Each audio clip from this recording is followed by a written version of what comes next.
Bienvenue à tous dans Neutrality Studies.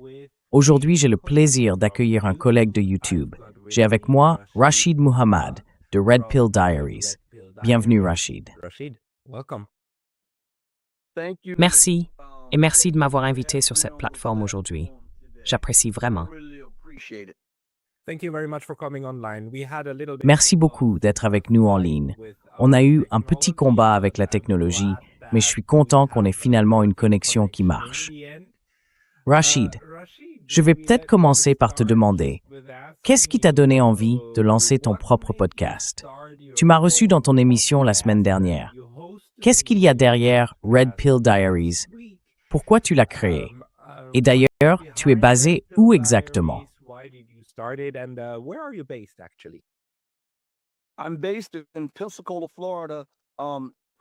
Je suis basé à Pensacola, en Floride, dans la région du Panhandle. En fait, tout a commencé parce que j'animais une émission pendant environ 12 ans sur Blog Talk. Mon but, c'était de faire connaître la vérité aux gens. Et quand Blog Talk a commencé à décliner, j'ai décidé de passer sur YouTube pour pouvoir parler directement aux gens et aborder certaines questions et réponses de fond que la plupart des podcasts ignorent ou ne prennent pas vraiment en compte. Je pense que parfois, quand on atteint un certain point, ce n'est pas forcément volontaire. C'est juste qu'on se concentre davantage sur les grandes actualités, au lieu de s'attarder sur les détails que le public devrait connaître, pour être mieux informé au moment de prendre ses décisions. Voilà.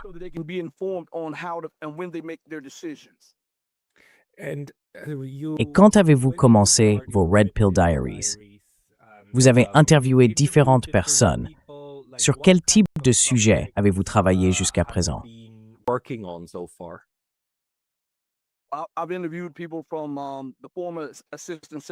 J'ai interviewé à plusieurs reprises l'ancien secrétaire adjoint au Trésor des États-Unis, le Dr Paul Craig Roberts, ainsi que Cynthia McKinney, ancienne membre du Congrès, à 2 reprises. Je suis aussi en bons termes avec Larry Johnson, ancien analyste de la CIA.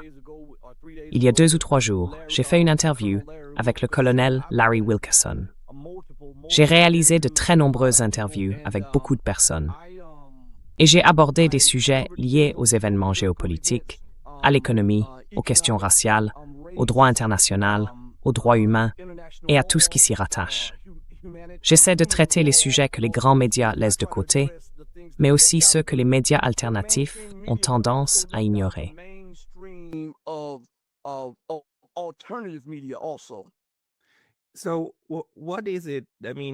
Alors, qu'est-ce que c'est pour vous, concrètement, sur le terrain aux États-Unis? Je crois que votre principale motivation, au fond, c'était de mieux comprendre comment fonctionnent les relations internationales et la politique. Pas forcément le côté académique, mais plutôt ce qui se passe vraiment. Selon vous, qu'est-ce qui manque aujourd'hui aux États-Unis dans tout ce qui concerne l'environnement de l'information?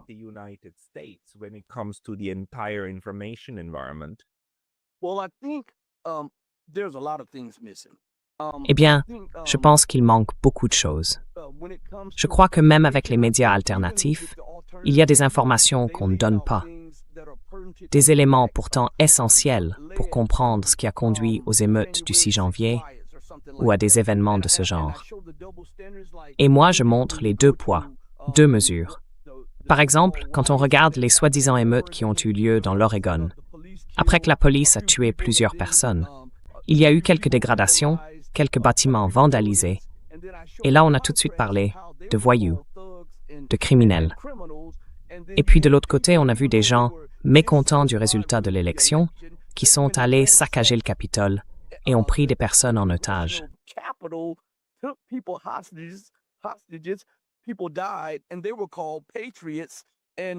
Des gens sont morts. On les a appelés des patriotes. Et certains sont même libérés de prison.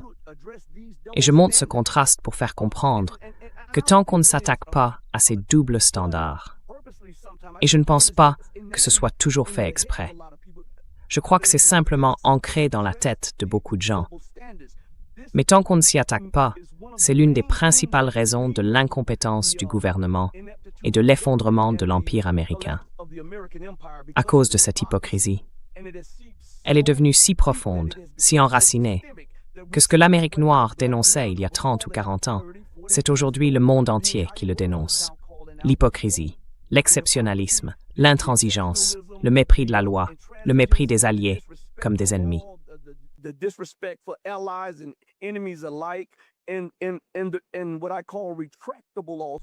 Et ce que j'appelle des lois rétractables, c'est quand les États-Unis, par exemple, parlent du programme nucléaire iranien et disent que l'Iran pourrait se doter d'une bombe. Mais l'Amérique, elle, en possède des milliers. Et c'est le seul pays au monde à avoir déjà utilisé l'arme nucléaire. Une fois, voire deux. Et pourtant, l'Amérique a signé l'un des mêmes traités que l'Iran. D'après ce traité, les États-Unis, la Russie, la Chine, la Grande-Bretagne et la France sont censés éliminer leurs armes nucléaires. Donc, d'un côté, ils affirment en avoir besoin pour leur sécurité nationale, mais de l'autre, ils estiment que les autres n'ont pas le droit à la même chose. Moi, je souligne ces contradictions, cette hypocrisie du système mondial. Et c'est exactement ce qu'on voit aujourd'hui. Les conséquences de cette politique hypocrite, égoïste et centrée sur elle-même du monde occidental.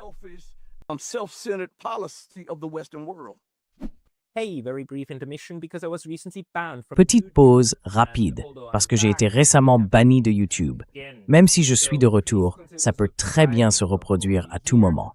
Alors pensez à vous abonner, non seulement ici, mais aussi à ma liste de diffusion sur Substack. C'est pascalotaz.substack.com. Le lien est dans la description juste en dessous. Et maintenant, on reprend la vidéo. C'est vraiment intéressant. À quel moment t'as commencé à penser comme ça? Parce que franchement, je partage complètement ce sentiment. L'hypocrisie des États dotés de l'arme nucléaire, l'hypocrisie autour de la guerre en Iran, n'est-ce pas?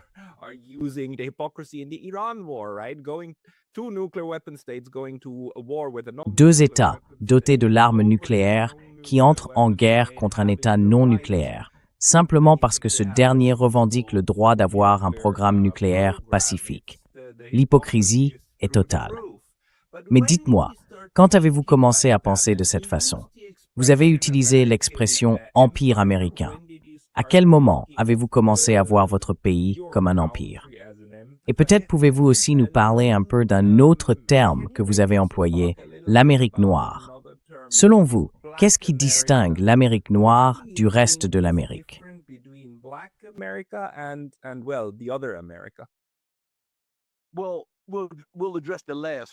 Bon, commençons par la dernière partie, l'Amérique noire. Et je ne dis pas ça juste pour parler, mais parce que l'Amérique noire, ce sont eux qui sont le plus en marge. Ce sont eux qui ont le plus besoin d'éducation. Parce que, même s'ils y ont eu accès, ce n'était pas la bonne éducation. C'est pour ça que leur vote peut être manipulé. C'est pour ça qu'ils peuvent être manipulés. C'est pour ça que le système ne leur a pas profité, en quelque sorte. Quand on parle d'égalité, comment toi et moi pourrions être égaux si c'est toujours toi qui tiens les rênes du pouvoir? Comment pourrions-nous être égaux si c'est toi qui contrôles toute l'économie et les affaires?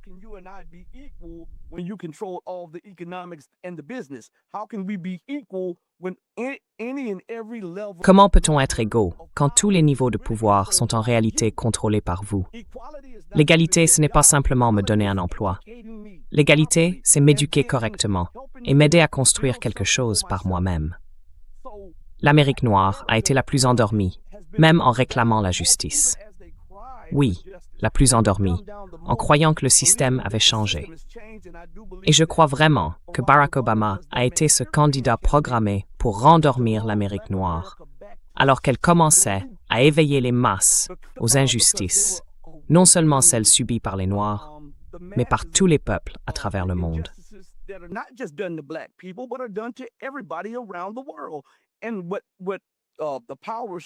Et ce que le pouvoir, derrière les portes closes, a fait, c'est qu'il a mis un visage noir sur tout ça, tu vois, avec Obama.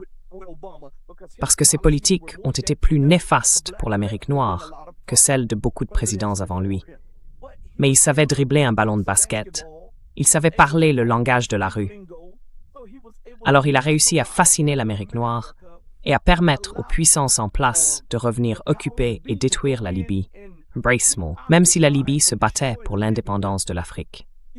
Si ça avait été fait sous George Bush, l'Amérique noire aurait été scandalisée. Mais elle ne l'a pas été, parce que c'était un pays à visage noir qui cachait l'impérialisme occidental.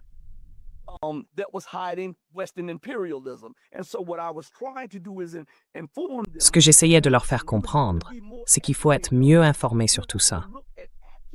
Il faut regarder les actions des gens, pas seulement leurs paroles, mais leurs actes.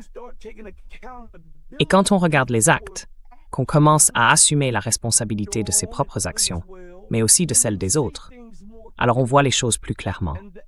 C'est ça le point essentiel.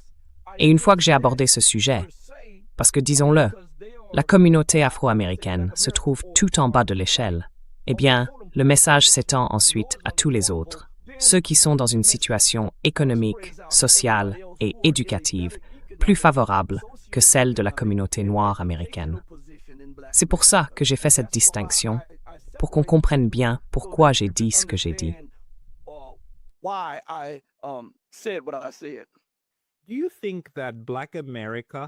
Penses-tu que l'Amérique noire voit tout ça plus clairement maintenant? Qu'elle comprend mieux ce qui se passe et comment ce système impérial fonctionne aussi de l'intérieur? Et tu sais, est-ce que tu as l'impression que l'Amérique noire ressent aussi la douleur de l'Iran, celle de la Palestine et celle d'autres peuples opprimés dans le monde? Ou bien tu crois que c'est juste moi qui rêve un peu?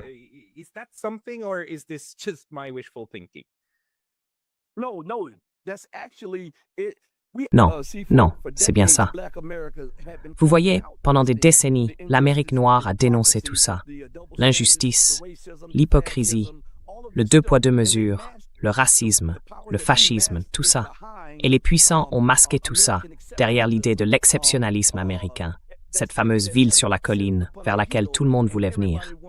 Mais aujourd'hui, ce qu'on voit, c'est que le système commence à se retourner contre lui-même. Il se dévore, et il dévore aussi les gens qu'il était censé avantager le plus. Et maintenant, les gens sont forcés de se réveiller. Et l'Amérique noire, elle, ressent une certaine sympathie, surtout envers l'Iran. Parce que souvenez-vous, pendant la Révolution, quand les Iraniens ont pris l'ambassade, ils ont libéré les femmes et les otages noirs. Ils les ont laissés partir.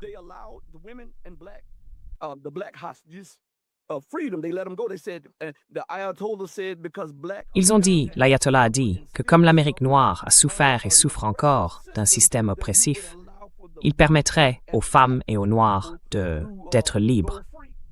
Et l'Amérique noire n'a pas oublié ça.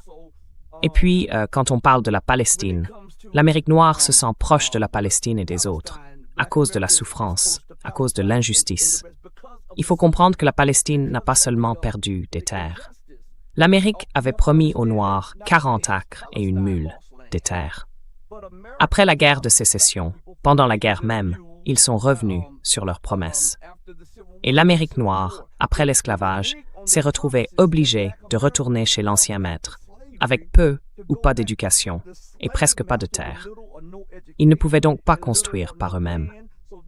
Et aujourd'hui, quand l'Amérique noire se regarde, à l'intérieur comme à l'extérieur, elle voit la même chose arriver aux Palestiniens, la façon dont leurs terres leur ont été arrachées.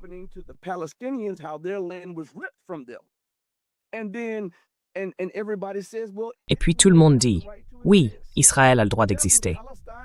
Mais est-ce que la Palestine n'a pas, elle aussi, le droit d'exister? Tout le monde affirme que l'Amérique a le droit d'exister. Mais alors, les Chinois qui ont construit les chemins de fer à travers le pays, les Afro-Américains, les Amérindiens, les Irlandais, qui ont participé à l'édification de cette nation, est-ce qu'eux n'auraient pas le droit d'exister sur un territoire indépendant? Et l'un des points que je mets en avant, c'est que d'accord, l'Amérique n'a jamais rien fait de mal aux Israéliens, aux Juifs, et pourtant elle leur a donné une terre. Mais dans le même temps, elle a refusé d'accorder 40 acres et une mule à ceux qui ont souffert pendant 400 ans sous leur coup de fouet et qui ont pourtant bâti ce pays. Alors cette hypocrisie, d'abord intérieure, se voit maintenant à l'échelle internationale parce qu'elle commence à toucher tout le monde.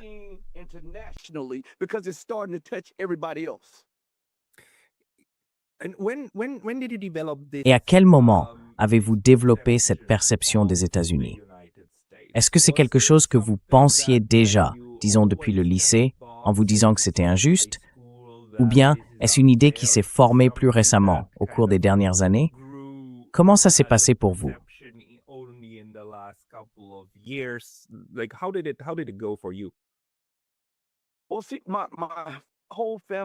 Eh bien, voyez-vous, toute ma famille a servi. Par exemple, j'ai un oncle qui vient de décéder. Il a fait 2 missions au Vietnam. On dirait que presque tous mes cousins, ou au moins 1 sur 2, ont été dans l'armée ou ont travaillé pour le gouvernement d'une façon ou d'une autre. Même un membre de ma famille, je ne veux pas dire son nom, ni dire à quel point il est proche de moi, mais il participe à la construction de sous-marins, d'accord? Et je ne veux pas qu'il ait de problème. Ce que je veux dire, c'est que ma vision du monde vient de mon expérience et du fait d'avoir observé ce qui m'entourait. Parce que la science nous apprend que l'environnement te façonne autant que ton ADN.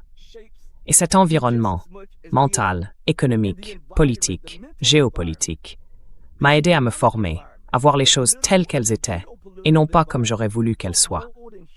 Parce qu'à l'époque, j'étais naïf.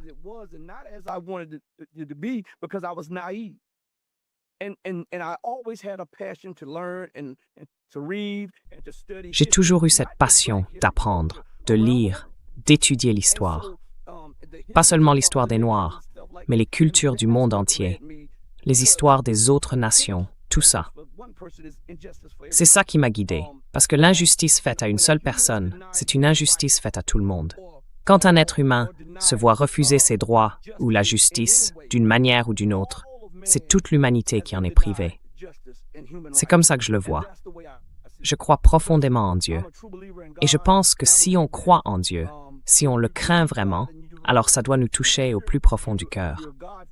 Peu importe la race, la couleur, la classe sociale, la religion ou quoi que ce soit d'autre. Mais je parle de la couleur, parce que c'est justement le sujet que l'Amérique refuse d'aborder.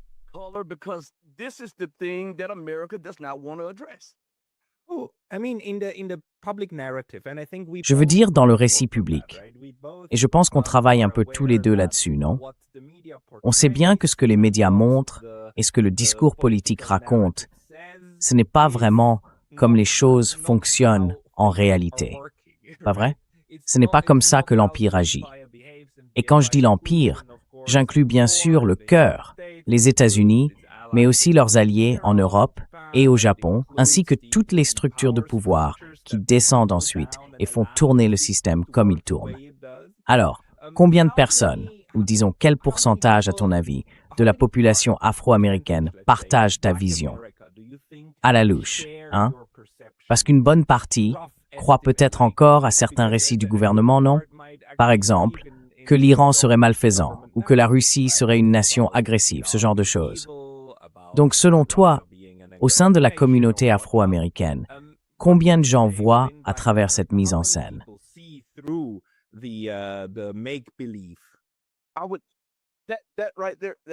Je dirais que cette question-là, elle est difficile à cerner.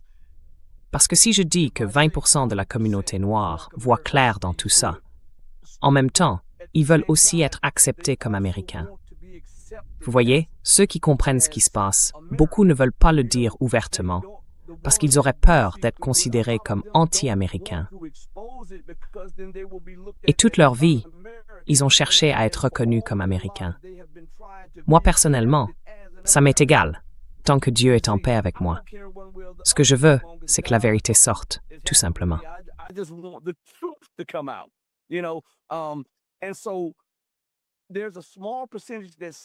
Il y a donc un petit pourcentage de gens qui voient clair à travers les mensonges du monde occidental. Mais il faut comprendre que l'Amérique est très forte en matière de propagande.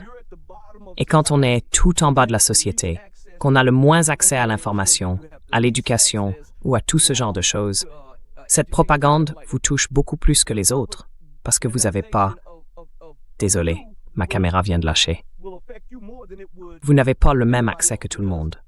Alors, dès qu'on commence à comprendre un peu les véritables intentions de l'Amérique, ses véritables actions, ça vous ouvre les yeux.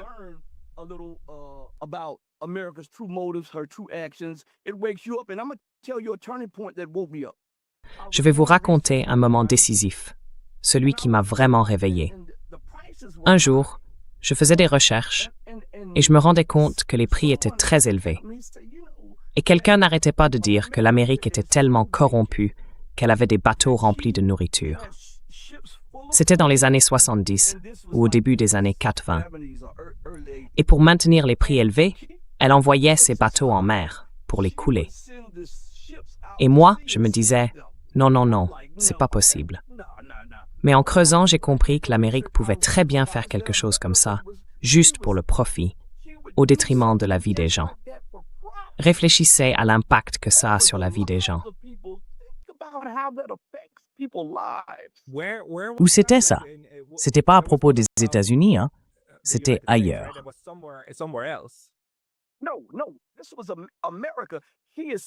Non, non, c'était bien l'Amérique. Elle est tellement avide de profit qu'elle faisait sortir des navires. Vous pouvez vérifier, faire vos recherches. Elle faisait couler des bateaux remplis de nourriture et de marchandises juste pour maintenir les prix élevés aux États-Unis et partout dans le monde. En fait, on voit encore ça aujourd'hui. Regardez à quel point elle est égoïste en ce moment. Parce que son ego a été blessé, parce que sa fierté a été brisée. Elle est prête à étouffer la planète entière en essayant d'imposer un embargo à l'Iran. Tout ça parce que l'Iran veut son indépendance, veut sa dignité, veut sa liberté, veut être traité d'égal à égal. Alors elle est prête à faire exploser toute l'économie mondiale juste pour sauver la face. Voilà ce que montre l'arrogance d'un empire. Et chaque fois qu'une nation, un peuple, un pays ou un gouvernement atteint ce niveau-là, il faut qu'il soit écarté. Parce qu'il a prouvé qu'il n'était pas digne de cette position, ni sur la scène mondiale, ni même chez lui.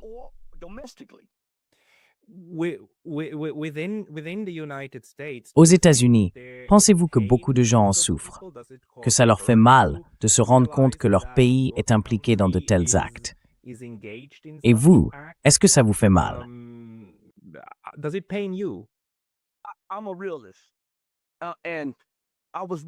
Je suis un réaliste. Et j'étais, enfin, disons les choses comme ça. Je ne peux pas dire « Je viens d'Amérique », mais je ne peux pas dire que je suis vraiment américain, parce que je n'ai jamais pleinement profité de tous les droits accordés aux Américains. Et on peut dire la même chose pour la plupart des Afro-Américains. Ils n'ont jamais connu une citoyenneté complète. En fait, la Constitution nous comptait comme les 3/5 d'un être humain. Voilà.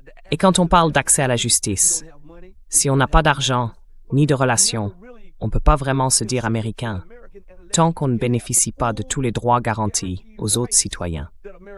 Alors, est-ce que ça me fait mal de voir l'Amérique dans cet état?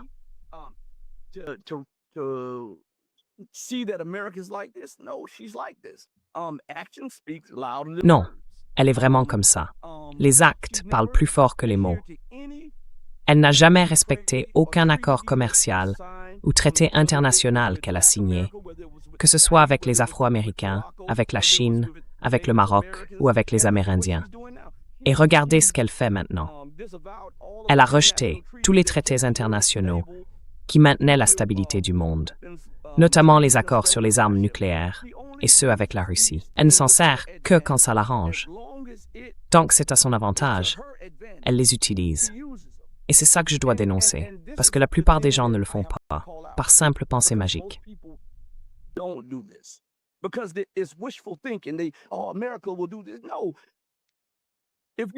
L'Amérique fera ça.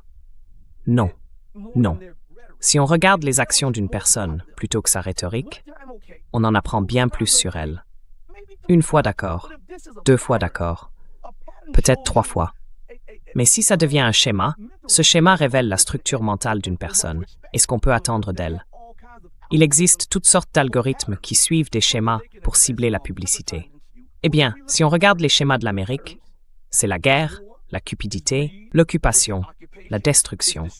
C'est toujours accuser les autres et toujours se présenter comme bienveillante.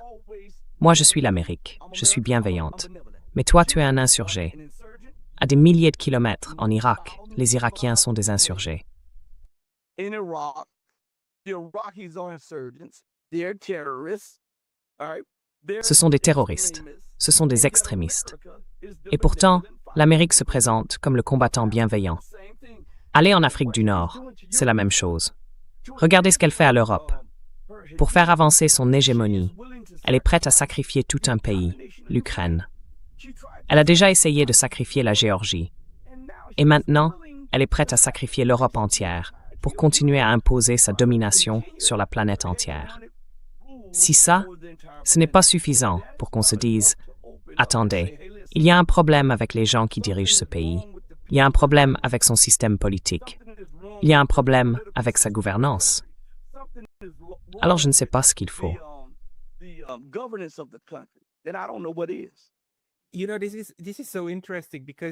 Vous savez, c'est vraiment intéressant parce que le mouvement des droits civiques aux États-Unis dans les années 60 et 70 utilisait un langage très similaire. Et vous voyez, le docteur Martin Luther King et Malcolm X dénonçaient les injustices à l'intérieur du pays, mais aussi leurs conséquences à l'étranger. Alors je pense que dans l'imaginaire collectif, on considère souvent que le mouvement des droits civiques a été un grand succès, qu'il a permis d'obtenir l'égalité pour tout le monde. Mais est-ce que vous le voyez comme ça? Ou bien est-ce que selon vous, c'est une œuvre inachevée aux États-Unis? Une lutte qui consiste encore à dompter cette bête, celle qui engendre tout ce chaos, cette mort et cette destruction, à l'extérieur comme à l'intérieur du pays.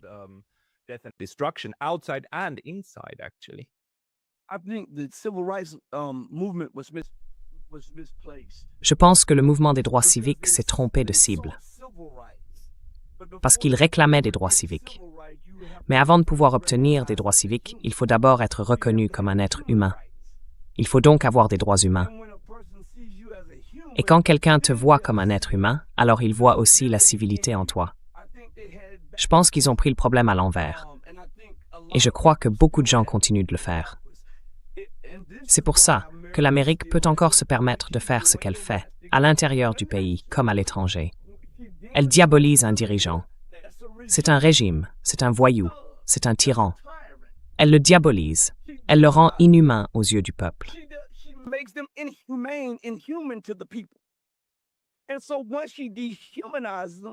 Et donc, une fois qu'elle les a déshumanisés, elle peut leur retirer leur liberté civile, ignorer le droit international, ignorer le droit américain, ignorer le droit vénézuélien et aller jusqu'à kidnapper un président, puis justifier tout ça avec les mensonges qu'elle a racontés.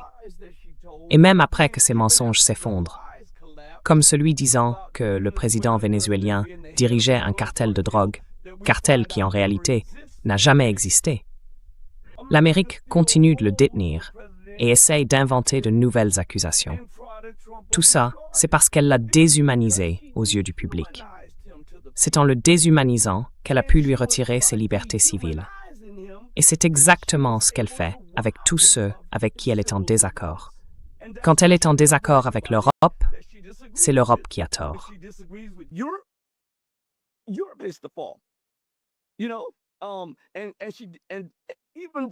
Tu sais, même si ce sont les politiques américaines qui dominent la politique européenne, même si ce sont encore les politiques américaines qui dominent en Afrique, en Amérique latine, dans les Caraïbes et en Asie de l'Ouest, regarde partout où elle passe.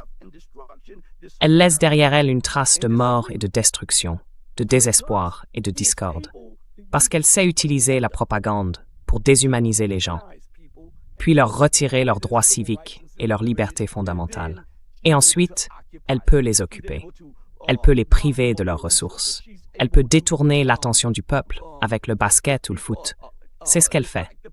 Si elle ne peut pas te déshumaniser, elle te distrait avec Kim Kardashian, avec des choses qui n'ont aucune importance dans la vie, dans la liberté, dans la quête de justice, juste avec l'inégalité. Voilà ce que fait l'Amérique.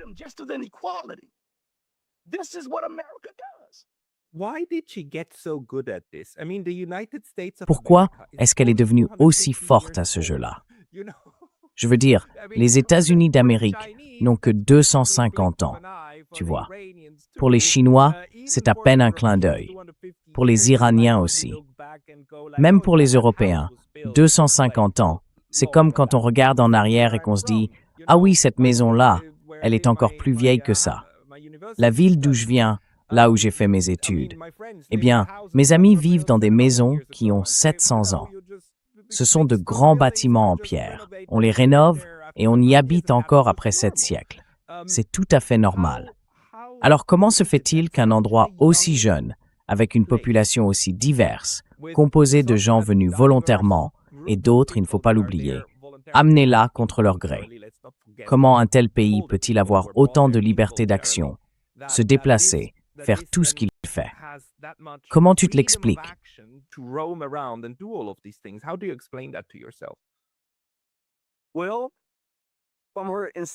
Eh bien, dès le début, elle a su le faire. Elle a trompé les Indiens, elle a trompé les Africains, et elle leur a dit, quand elle est arrivée sur les côtes d'Afrique, « Je vous paierai 2 ou 3 fois votre poids en or pour votre travail. » Elle les a fait monter sur des bateaux. Elle les a amenés ici. Elle a réussi à le faire. Et il faut qu'on comprenne quelque chose. La psyché américaine est construite sur un mensonge. Il faut le comprendre et il faut le reconnaître. Parce que tant qu'on ne reconnaît pas ça d'abord, on n'ira nulle part. Les pères fondateurs de l'Amérique étaient des criminels. Oui, des criminels. Et il faut qu'on le comprenne. Personne ne veut en parler, mais c'est la vérité. Ils ont été envoyés ici, comme d'autres ont été envoyés en Australie ou en Nouvelle-Zélande. C'étaient des criminels. Alors que fait un criminel?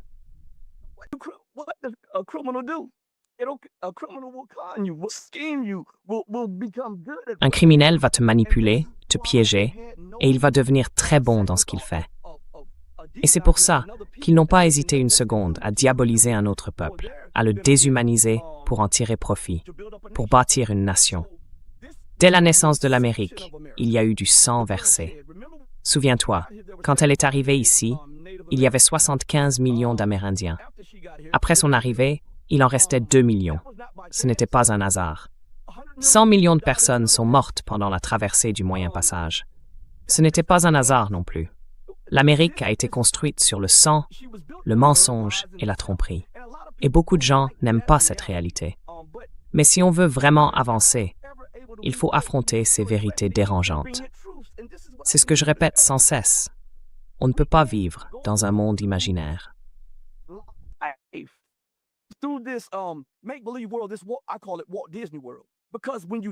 Je l'appelle le monde de Walt Disney, parce que quand on agit comme ça, les conséquences sont terribles. Regardez ce qui se passe aujourd'hui sur le plan économique. Regardez ce qui se passe sur le plan politique, à l'intérieur même des États-Unis, où le pays est profondément divisé. Et regardez ce qui se passe à l'échelle mondiale, sur le plan géopolitique et financier. On voit maintenant des nations qui s'éloignent du dollar, parce qu'elles se rendent compte que le dollar, en réalité, ne sert pas leurs intérêts et qu'il repose sur un mensonge. Et l'Amérique s'en sert pour maintenir son hégémonie, pour freiner la croissance des autres pays et pour étouffer leur indépendance. Vous voyez, c'est exactement ce que je veux dire. Si on ne s'attaque pas à ce problème, il enfle. Et quand il enfle, il prend sa propre dynamique et ça devient un feu presque impossible à éteindre.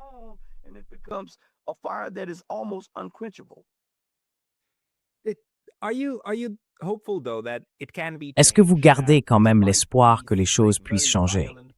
Que malgré ces débuts très violents des États-Unis et malgré le génocide lui-même, le génocide des populations autochtones et ce crime contre l'humanité qu'a été l'esclavage, il y a quelques mois à peine, un vote aux Nations Unies pour reconnaître l'esclavage et la traite des esclaves comme un crime contre l'humanité.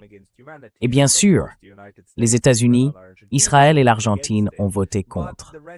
Mais le reste du monde reconnaît, plus ou moins, que c'était bien un crime contre l'humanité. Est-ce que vous pensez que la reconnaissance de ces faits peut aider à changer l'avenir, disons, de Lady America?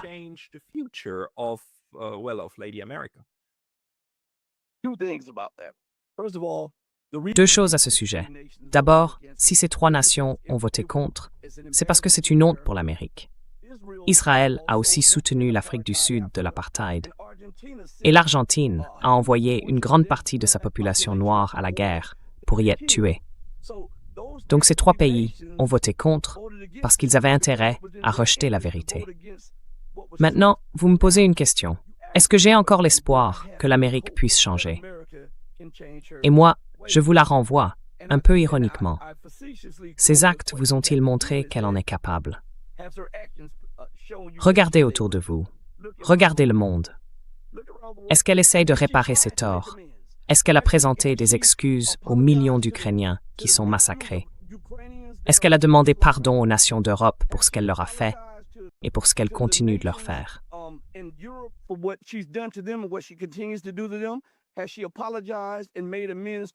Est-ce qu'elle s'est excusée et qu'elle a réparé ses torts envers les nations africaines, ou les nations des Caraïbes, ou encore les nations d'Amérique latine?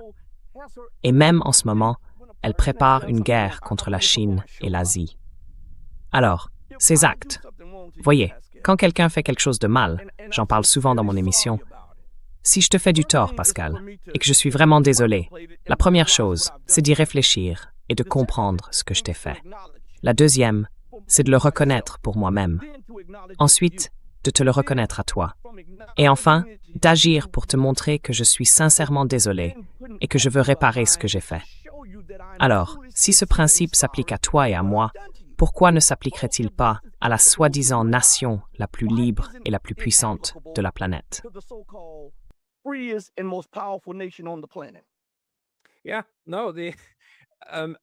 Oui, non. En éternel optimiste, j'espère quand même, bien sûr, que le changement est possible et qu'on puisse vraiment, enfin, pas seulement en Amérique, je veux dire, ce n'est pas juste les États-Unis, c'est aussi les Européens, non? Eux non plus n'ont pas encore reconnu toute la souffrance, ni tout le colonialisme qu'ils continuent à exercer, auquel ils participent encore. Mais l'espoir, c'est que cette prise de conscience finira par arriver, et qu'avec elle viendront un peu plus de retenue, un peu plus de modération, qu'on en arrive à un point où ces niveaux insensés de violence ne seront plus utilisés. Parce que la violence, c'est toujours un outil de politique d'État, un outil de domination. Et l'objectif, ce serait d'apprendre à la contenir.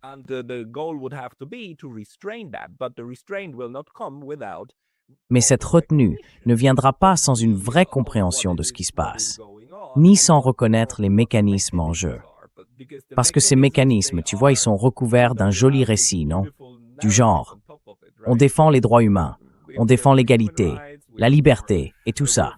Et puis on va libérer les Iraniens, on va libérer les Irakiens, on va libérer les esclaves, n'est-ce pas? Et qui a libéré les esclaves? Un homme blanc. Abe Lincoln a libéré les esclaves. Bravo, l'homme blanc libère tout le monde. Mais tant qu'on ne voit pas à travers ce récit, on ne peut pas le changer.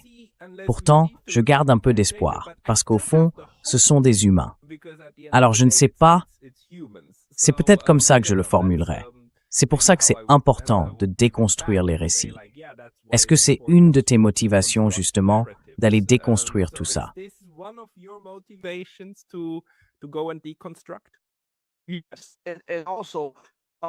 Oui.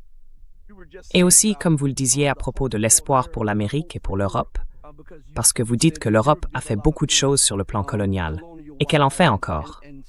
Eh bien là encore, il y a une loi que Dieu a placée à la base de l'univers, qu'on appelle la loi de cause à effet, n'est-ce pas? Et donc, dans la Bible, je ne suis pas sûr, mais il me semble que c'est écrit, « Comme tu as fait, il te sera fait. » Alors, on reconnaît ce que l'Occident a fait. Maintenant, le karma revient, et on le voit sur les plans économiques, politiques et géopolitiques. Vous savez, on n'a pas besoin d'arrêter un criminel. Un criminel, et je ne dis pas que tout le monde est un criminel, c'est juste un exemple. Un criminel qui s'introduit chez les gens, et qui est très doué pour ça, finit toujours par se faire attraper. S'il continue, sans s'arrêter, ni chercher à réparer, il finira forcément par se manquer pense.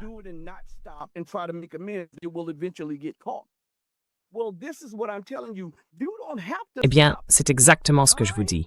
Vous n'avez pas besoin d'arrêter. Le temps, les circonstances, le karma, ou ce qu'on appelle ce qui tourne revient, tout ça finit toujours par vous rattraper. Et en science, on dit que toute action provoque une réaction égale ou plus forte. Nous n'échappons pas à cette règle. Aucun homme, aucune femme, aucun enfant n'y échappe. Alors, ce qu'on voit aujourd'hui, c'est qu'il faut affronter la crise économique américaine qui est en cours.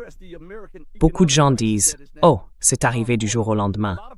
Non, ça dure depuis les années 30, en fait depuis 1914. L'Amérique a fait défaut sur sa dette dans les années 30. Quand elle a réévalué l'or, c'était un défaut. Peu importe ce qu'ils veulent dire, c'en était un. Et puis si on regarde les années 60, l'Amérique a commencé à dépouiller sa monnaie. Vous voyez, c'est ce que font les criminels. Elle a commencé à retirer l'argent, le métal, qui garantissait sa monnaie.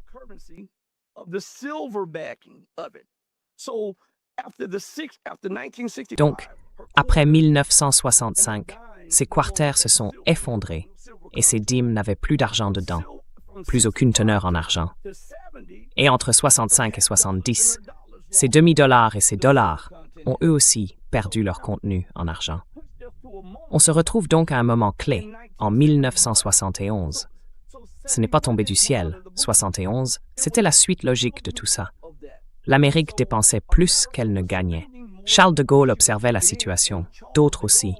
Richard Nixon disait que le dollar américain valait autant que l'or. Et Charles de Gaulle a répondu « Très bien, alors donnez-nous de l'or », ce qui a provoqué une ruée sur le dollar.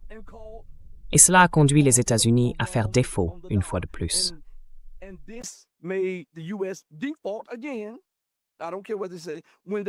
Je me fiche de ce qu'ils disent quand ils ont refusé d'échanger les dollars contre de l'or et qu'ils ont sorti le monde de l'étalon or et argent.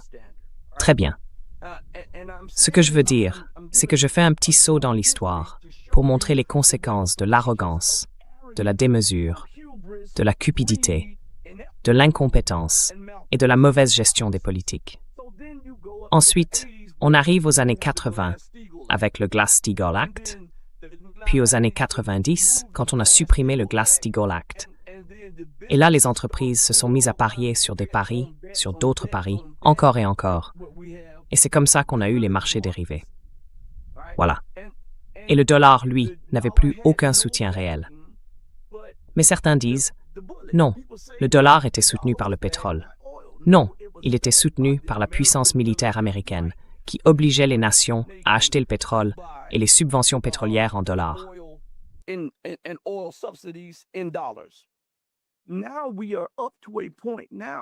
On en est arrivé à un point où cette arnaque, vous voyez ce que je veux dire. Vous avez déjà vu un type dans la rue avec 3 gobelets sur une table, qui les bouge comme ça, mais en réalité, la balle, il l'a déjà mise dans sa poche arrière. Eh bien, c'est exactement ce que l'Amérique fait, sur le plan financier et politique, depuis tout ce temps.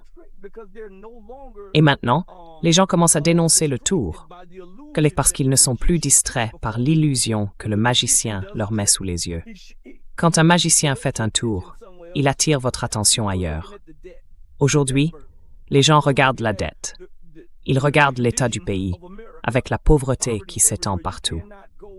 On ne peut pas faire 3 pâtés de maison aux États-Unis sans croiser quelqu'un avec une pancarte.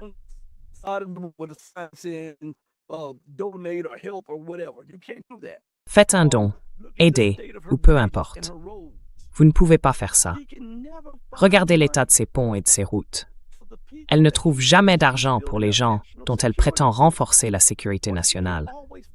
Mais elle en trouve toujours pour soudoyer des pays, soudoyer des dirigeants, pour la recherche et le développement des armes les plus meurtrières, des armes biologiques et chimiques, et pour la guerre. Il y a un vieux proverbe qui dit « La charité commence à la maison, puis elle s'étend à l'étranger. » Si vous tenez vraiment à la sécurité nationale, commencez donc par sécuriser votre pays et les gens que vous représentez, avant d'aller à l'étranger, installer des bases, provoquer des guerres et tout le reste.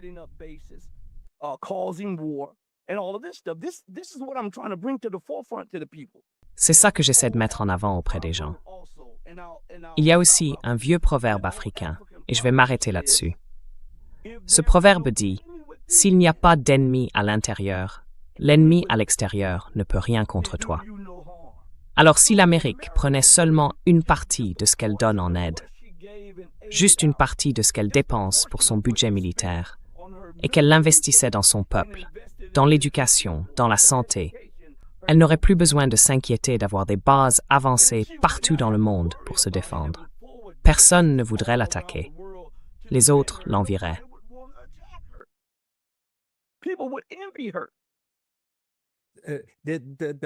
Comme le dit un proverbe africain, quand il n'y a pas d'ennemi à l'intérieur, celui qui vient de l'extérieur ne peut rien contre toi.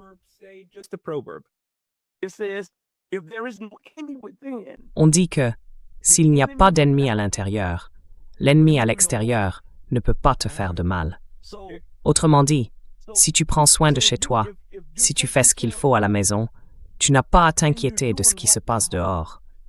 Parce que ceux qui regardent verront à quel point tu t'occupes bien de ton propre foyer, et ils voudront faire la même chose. Ils seront impressionnés, et ils voudront obtenir la même chose.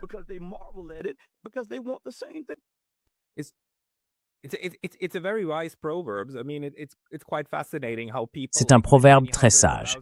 Je veux dire, c'est assez fascinant de voir que des gens, il y a des centaines de milliers d'années, avaient déjà compris toutes ces questions fondamentales, et que nous, on doit les redécouvrir.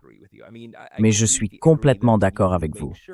Oui, je suis tout à fait d'accord sur le fait qu'il faut s'assurer que nos nations prennent soin d'elles-mêmes et de leurs citoyens avant tout, et qu'elles arrêtent d'externaliser tout ce qui va mal, en détruisant au passage la vie des autres.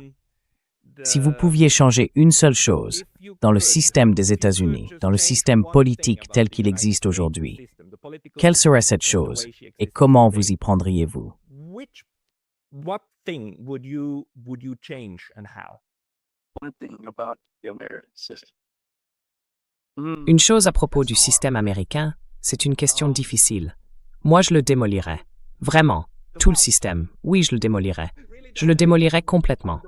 Parce qu'il a montré, depuis 250 ans, qu'il est corrompu. Il est injuste, avide, arrogant et plein d'hubris. Alors, si c'est ça, au cœur même du système, et c'est bien le cas, que faut-il faire? On ne peut pas s'attendre à ce qu'une ou deux personnes arrivent et changent tout ça. Rappelez-vous, tous ces gens qui sont présidents, ou qui l'ont été, ou qui se sont présentés au Congrès, ils avaient de très belles idées pendant la campagne. Je ferai ceci quand je serai élu, je ferai cela. Et puis au lieu de changer le système, parce qu'il est tellement corrompu, Instead of them changing the system because the system is so corrupt, the system changed them. So when you get to that point, le système les a changés.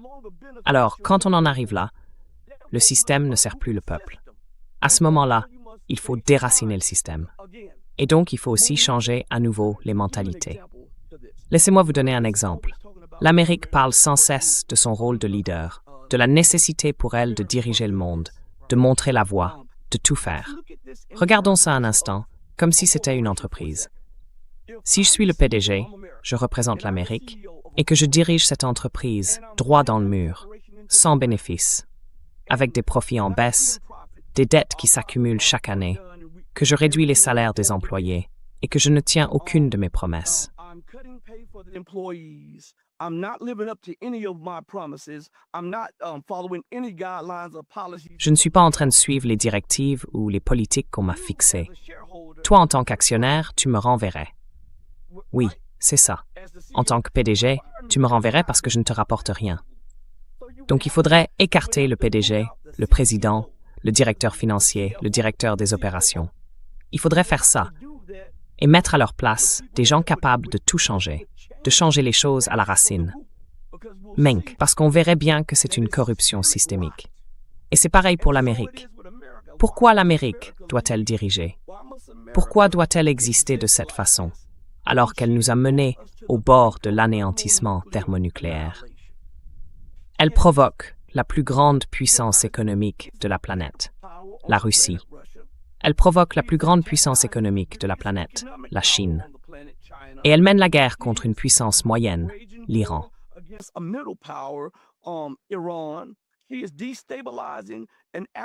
Il déstabilise une Afrique qui est en train de se redécouvrir.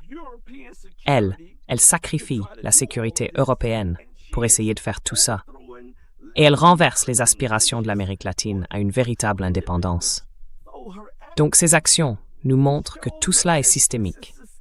Alors, pour qu'un vrai changement ait lieu, il faut arracher ce système à la racine et commencer à faire pousser quelque chose de nouveau, parce que tout part de l'esprit des gens. Les systèmes ne surgissent pas de nulle part, ils naissent dans nos esprits. Il faut donc écarter ceux qui portent cette mentalité et faire venir de nouvelles écoles de pensée, capables d'apporter de meilleures formes de gouvernance au service du peuple. C'est pour ça qu'il faut se débarrasser de tout le système. Therefore, you must do away with the whole system. Eh bien, je peux clairement te voir semer quelque chose de nouveau, une pilule rouge à la fois.